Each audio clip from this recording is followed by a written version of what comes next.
Hi hello అండి, welcome to Bharat special. నేను మీ భారతి.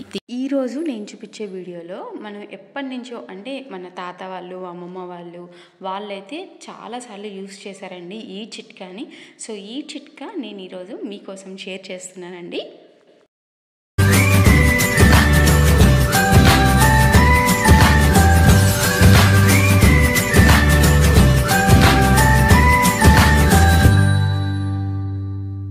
ఈ చిట్కా చూసే ముందు మన ఛానల్ కనుక ఎవరైనా ఫస్ట్ టైం చూస్తున్నారంటే ప్లీజ్ సబ్స్క్రైబ్ చేయండి. అలానే పక్కన ఉన్న బెల్ ఐకాన్ని కూడా హిట్ చేయండి. అలానే బెల్ ఐకాన్ మీద ఆల్ అనే నోటిఫికేషన్ క్లిక్ చేస్తే నేను వీడియో అప్లోడ్ చేయగానే మీరు మిస్ అవ్వకుండా చూసేయచ్చు.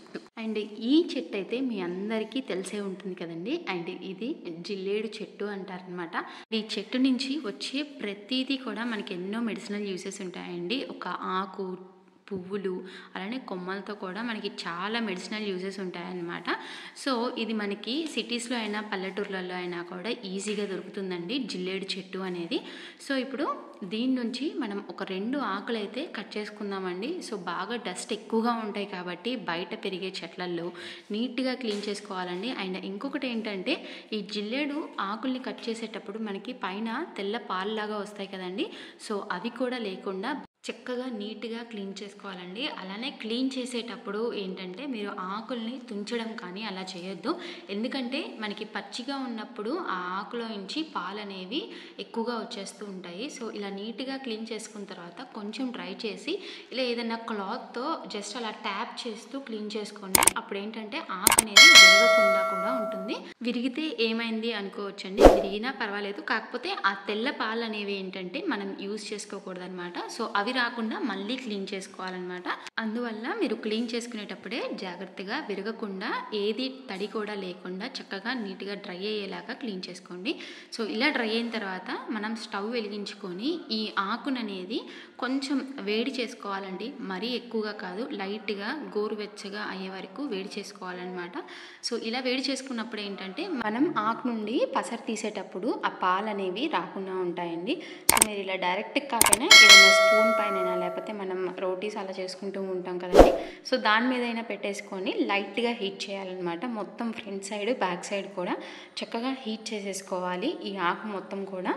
అండ్ హీట్ చేసేటప్పుడు డస్ట్ ఏమీ రాకుండా కూడా చూసుకోండి. సో ఎందుకంటే మనం ఆకు నుంచి పసరు తీసేటప్పుడు ఆ లోపల నుంచి లైట్గా ఏదైనా డస్ట్ లాగా వచ్చినా కూడా ఏంటంటే మనకి అది లోపలికి పోయి ఇంకా ఎక్కువగా అవుతుందన్నమాట. సో డస్ట్ ఏమీ లేకుండా ఇలాగా చక్కగా హీట్ చేసేసుకోండి front side and back side కూడా. ఇప్పుడు ఒక బౌల్ తీసేసుకొని మనం హీట్ చేసిన ఆకుని ఇలా చూపించిన విధంగా ఫోల్డ్ చేసేసి బాగా నలిపేసేసి దాని నుంచి గట్టిగా నలిపేసేసి పసరులాగా తీయాలండి. సో ఇక్కడ మీకు కనిపిస్తుంది చూడండి, చాలా తక్కువ వస్తుంది. ఒక ఆకుకి మనకి ఎంత పసరు వస్తుందండి. సో చాలా తక్కువ వస్తుందన్నమాట. జస్ట్ ఒక 4 to 6 డ్రాప్స్ వరకు మాత్రమే వస్తుంది. కానీ ఈ కొంచెం పసరి కోసం మనం ఈ ప్రాసెస్ అయితే తప్పకుండా చేయాలండి. సో ఈ ఆకు నుంచి ఈ పసరు తీసుకొని మనం దీన్ని తాగకూడదండి. నేను ఎలా యూస్ చేసుకోవాలో మీకు నేను చెప్తాను అనమాట. సో మనం ఫస్ట్ అయితే ఇలాగా ఆకు నుంచి మొత్తం ఇలాగా పసరు తీసేసుకోవాలి.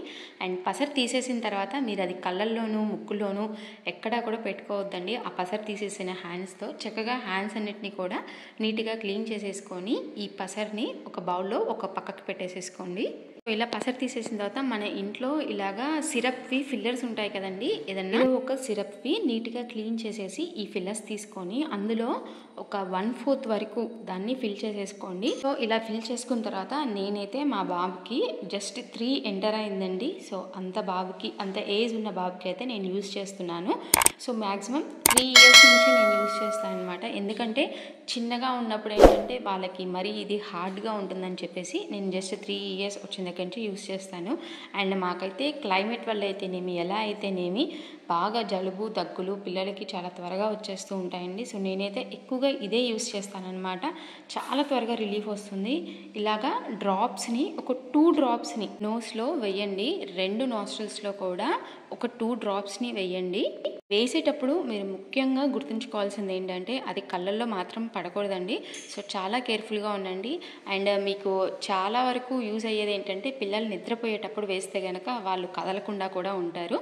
సో ఇలా 2 డ్రాప్స్ని ముక్కులోకి వేసిన తర్వాత ఒక 10 to 15 minutes వెయిట్ చేయండి. అండ్ ఇది చిన్నపిల్లలకే కాదండి, పెద్దవాళ్ళు కూడా యూస్ చేసుకోవచ్చు. చాలా అంటే చాలా రిలీఫ్. మీరు ఒక్క ఒక్క రోజులోనే చూడగలరనమాట. సో ఇలా మనం 10 to 15 మినిట్స్ ఆగిన తర్వాత చూసారు కదా మా బాబు అయితే ఎలా తుమ్ముతున్నాడో. మొత్తం మనకి లోపలున్న ఏదైనా సరే ఆ ఫ్లమ్ అయినా కూడా మనకి ముక్కుల్లో మొత్తం బ్లాక్ అయింది కూడా మొత్తం వచ్చేస్తుందండి. అండ్ వితిన్ హాఫ్ అన్ అవర్లోనే మీకు ముక్కు చాలా రిలీఫ్ అవుతుంది. అండ్ అలానే మనకి గొంతులో స్ట్రక్ అయి ఉన్న ఫ్లమ్ అంతా కూడా బయటకు వచ్చేస్తుంది. అండ్ పూర్వకాలంలో అయితే ఎక్కువగా యూస్ చేసేవాళ్ళండి. ఎన్ని సిరప్ యూస్ చేసినా అలానే ఎన్ని టాబ్లెట్స్ వాడినా కూడా మనకి ఆ జలుబు దగ్గు అనేది చాలా లేట్గా అవుతుంది కాబట్టి, అంటే తగ్గడం చాలా లేట్గా తగ్గుతుంది కాబట్టి మీరు ఈ టిప్ కనుక యూస్ చేస్తే చక్కటి రిజల్ట్ ఉంటుందండి. అండ్ మీకు ఇంకా దీనిలో ఏమైనా డౌట్స్ ఉంటే కనుక నాకు కామెంట్ సెక్షన్లో కామెంట్ చేయండి. సో మా బాబు అయితే చక్కగా ఒక గంటలోనే రిలీఫ్ అయిపోయాడు అనమాట. నేనైతే మా ఇద్దరు పిల్లలకి యూస్ చేస్తాను అండ్ నేను కూడా అప్పుడప్పుడు యూస్ చేసుకుంటాను అనమాట ఇది. అండ్ చక్కగా పెద్దవాళ్ళు చిన్నపిల్లలకే యూస్ చేసినప్పుడు పెద్దవాళ్ళకి ఇంకేమవుతుందండి. సో చక్కగా పెద్దవాళ్ళు కూడా ఏ మాత్రం సందేహపడకుండా యూస్ చేసేసుకోవచ్చు. కంటిన్యూస్గా తుమ్ములు అయితే గంట వరకు వస్తాయండి. మీరేం భయపడాల్సిన అవసరం లేదు. ఆ తుమ్ముల వల్లే మనకు ఉన్నదంతా పోయి తగ్గుతుంది. మీకు కనుక ఈ వీడియో నచ్చితే లైక్ చేసి సబ్స్క్రైబ్ చేయండి. అలానే మీ ఫ్రెండ్స్ అండ్ రిలేటివ్స్కి కూడా తప్పకుండా ఈ వీడియోని షేర్ చేయండి. Thank you for watching. Signing off మీ భారతి.